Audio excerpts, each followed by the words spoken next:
ભીલોકમાં વધુ 2 આરોપીની ધરપકડ. શું આખી ગત તારીખ 21/4/2026ના રોજ રાજકોટ સિટી ક્રાઇમ બ્રાન્ચ દ્વારા થોરાડા પોલીસ સ્ટેશન વિસ્તારની કુખ્યાત એવી સામજી મકા ગેંગના 12 આરોપીઓ વિરુદ્ધ ગુસ્સીટોક એક્ટ હેઠળ ગુનો નોંધવામાં આવેલ હતો.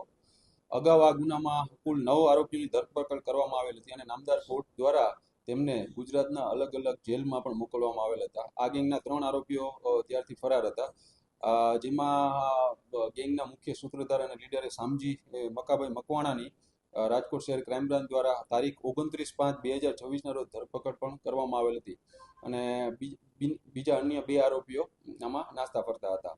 માનનીય CPC Vijeshkumar Jha sir, additional CPC ચેતનજી માંડલિક સર તથા ડીસીપી ક્રાઇમ શ્રી જગદીશ બાંગરવા સરે આ આરોપીઓને તરત પકડવાની સૂચના કરેલ હોય, જેના અનુસંધાને રાજકોટ શહેર ક્રાઇમ બ્રાન્ચ દ્વારા આ આરોપીઓને પકડવા માટે આ 2 આરોપીઓને પકડવા માટે પ્રયત્નશીલ હતી. ત્યારબાદ ટેકનિકલ સર્વેલન્સ તથા હ્યુમન ઇન્ટેલિજન્સની મદદથી આ ગુનાના 2 આરોપી હરેશભાઈ મોહનભાઈ ખીમસુરિયા તથા રોહિતભાઈ ઉર્ફે બાઠી મનુભાઈ રાઠોડને પકડવામાં રાજકોટ શહેર ક્રાઇમ બ્રાન્ચને સફળતા મળેલ છે.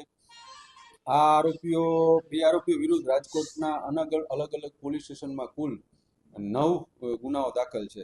આ ઉપરાંત આ સામજી મકા ગેંગના સાગરીતો દ્વારા દહેશત અને બીક ઊભી કરવા માટે ખૂનની કોશિશ, અપહરણ, લૂંટ, ગેરકાયદેસર પ્રવેશ, તોડફોડ, ગુનાહિત મંડળી રચી હુમલા કરવા, સરકારી અધિકારીઓને ફરજમાં રૂકાવટ કરવાના તેમજ દારૂ તથા પ્રોહિબિશનના કુલ 37 ગુનાઓ નોંધાયેલ છે.